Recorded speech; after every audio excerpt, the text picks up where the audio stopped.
नगरपालिका निवडणुकीची रणधुमाळी सुरू झालेली आहे, त्याच्यामध्ये आपली भूमिका काय असणार आहे, कसं आपण त्या गोष्टीला स्पष्ट करणार? नगरपालिकेची रणधुमाळी चालू झाली आहे आणि माझी जी भूमिका आहे ती नेहमीप्रमाणे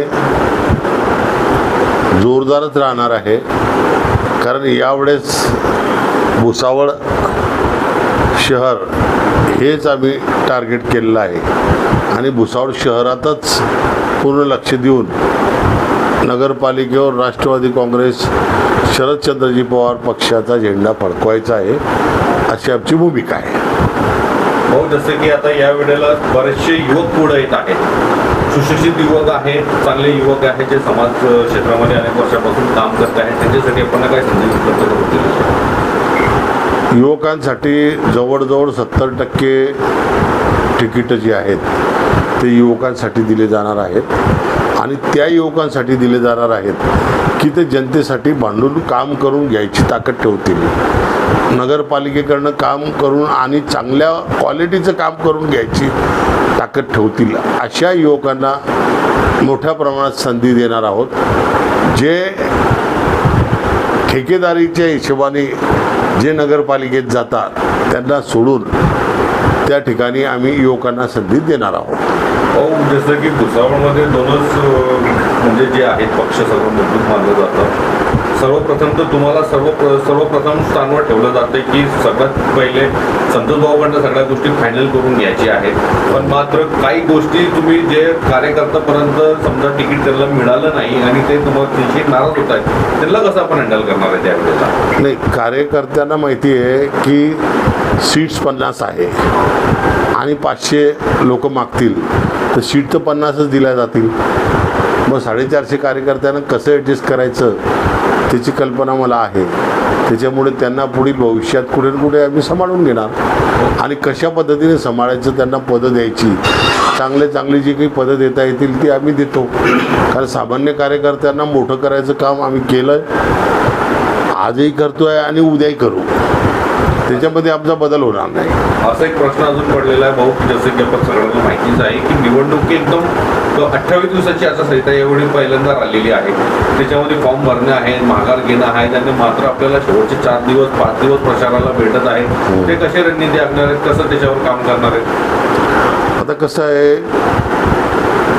मला तर असं वाटतं की आमच्यापेक्षाही जास्त जनता आतुर आहे की लवकर मतदान व्हायला पाहिजे आणि जनता इतकी त्रस्त झालेली आहे, इतकी संतापात आहे की जनतेला हे 8 दिवस म्हणताय तुम्ही, 15 दिवस 28 दिवस म्हणताय, पुऱ्याला 15 दिवस दिले असते तरी जनतेला आवडलं असतं की बा चला आम्ही संकटातून बाहेर निघणार आहे. म्हणून हा जो कलमी कालावधी आहे हा जनतेसाठी सुद्धा चांगला आहे आणि ज्यांना लोकांना निवडून द्यायचं ते देतील.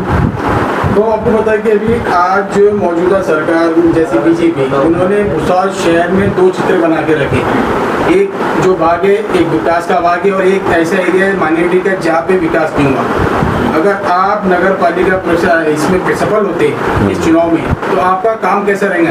आप सबसे माइनॉरिटी के एरिया में पहले काम करेंगे या पूरे शहर में करेंगे विकास का कार्य? देखो, अपन ने आज तक जो भी काम किया है वो पूरे शहर में किया है, ना इधर ना उधर, ना माइनॉरिटी ना मेजॉरिटी, ये धंधा विषय नहीं. शहर के लोगों ने वोटिंग किया है, उनको सबको अपन ने काम करना चाहिए, ऐसी हमारी भावना है. हो, आपण नगराध्यक्षाचा उमेदवार कोण आहे असं आज आपण डिक्लेअर करणार का तुमचं नगराध्यक्ष? नाही, अजून नाही. अजून उद्या आणि परवा 2 दिवस फॉर्म आल्यानंतर मग त्यांचे मुलाखत घेतल्यानंतर मग डिक्लेअर करणार. पहिल्यापासूनच म्हणजे सगळे भुसावळकर तुम्हाला एक शिल्पकार म्हणून तुमची ओळख आहे या ठिकाणी की भुसावळचे सगळ्यात जास्त विकासाचे काम आपल्या माध्यमातून भुसावळ शहरात झालेलं आहे.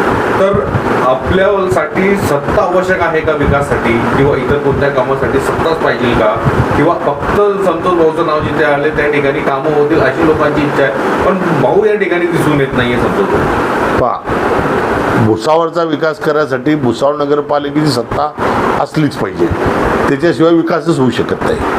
कारण जर अधिकार नाही राहणार तर बाकीच्या विषयाला काही अर्थ नाही. आणि जर का सरकारी जे आता सरकार आहे त्या सरकारच्या विरोधात किती ओरडले तर ते झोपायचं ढोंग करतात. त्यामुळे तुम्ही कितीही तक्रारी केल्या त्यांच्या, तो त्यांची सत्ता आहे, ते आणि त्यांची माणसं बसले आहेत, तर ते झोपेचं ढोंग करणारच, ते कधीच ऐकून घेणार नाही. भाऊ जेव्हा आपण नगराध्यक्ष झाले होते प्रथमतः, हो. की म्हणजे आपण बघू शकतो की तो जो माहोल होता की आपण जेव्हा नगराध्यक्ष झालेलो तर तो भुसावळ शहरामध्ये पूर्ण अतिशय एकदम फक्त एकाच नावाने संतोष भाऊ. हो. त्याच्यानंतर आपण आमदार झाले तर एकच सगळ्याकडे तोच चर्चा होती संतोष भाऊ. मात्र त्यावेळीचे संतोष भाऊ आणि आजचे संतोष भाऊ मध्ये काय अंतर आहे? त्यावेळेसच्या संतोष भाऊमध्ये आणि आजच्या याच्यामध्ये काहीच फरक नाही आहे. फक्त इतकंच झालं आहे की परिस्थिती जी आहे, शासन बदललं आणि शासन बदलल्यामुळे ज्यांच्या हातात सत्ता आली ते गब्बर झाले आणि ते गब्बर जे आहे आज आपल्या भुसावळला हे करतायत. आज बेरोजगारी मोठ्या प्रमाणात, त्यानंतर गुंडगिरी गुन्हेगारी मोठ्या प्रमाणात, विकासाच्या नावाने पैसा खाणं मोठ्या प्रमाणात, एक रस्ता 1 वर्ष टिकत नाही, 6 महिने टिकत नाही, अशी पोझिशन आहे. ब्लॉक कुठे कुठे बसवले गेले, ब्लॉकचा किती मोठा विषय आहे ते सुद्धा सर्व आता धीरे धीरे आम्ही सांगू तुम्हाला की हे पेवर ब्लॉक बसवण्याचं काय कारण आलं का लक्षात, बाकीचे काय काय कारण आहेत. आणि एकेका ठिकाणी 3-3दार काम झालेलं आहे कागदोपत्री आणि केलं एकच दार आहे. मोजमापमध्ये सुद्धा फॉल्ट आहेत, सर्व भरपूर विषय आहेत. जनतेचा एक प्रश्न आहे, 15 दिवसाआड भुसावळ शहरात पाणी येत आहे, तर जनता त्रस्त झालेली आहे. तर त्याला जबाबदार कोण आहे हे जनतेला माहिती आहे. आणि मग जनतेला हीच तर वेळ आहे की जे 15 दिवसात नंतर पाणी देणे, ते बी गढूळ पाणी देणे. आपण मागील 20 वर्षापासून जर चर्चा केली की आज पण सर्वसामान्य जनता रोड असेल, नाली असेल, पाणी असेल, स्ट्रीट लाईट असेल, याच मुद्द्यावर इलेक्शन होतात प्रत्येक वेळेला. 2025ची आपण निवडणूक लढत आहेत, तर आपण कोणत्या मुद्द्यावर इलेक्शन लढणार आहेत?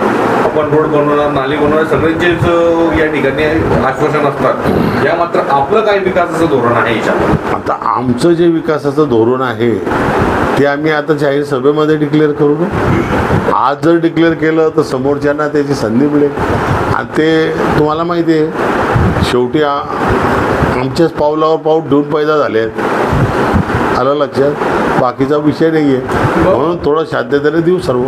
अमृत योजना के नाम पे कई बहुत बड़ा जो घोटाला हुआ, अभी उसके लिए कॉन्क्रीट रोड बना दी गई और ऐसा है कि कई जगह अगर पानी 15 दिन में आता है तो वहाँ पे पाइपलाइन टूटी रहती है, उस पर आप क्या करेंगे? बघा, अमृत योजनेचं नाव इतकं सुंदर ठेवण्यात आलं होतं, अमृत योजना, पण यांनी त्या योजनेला एक जहिरीली योजना करून टाकली.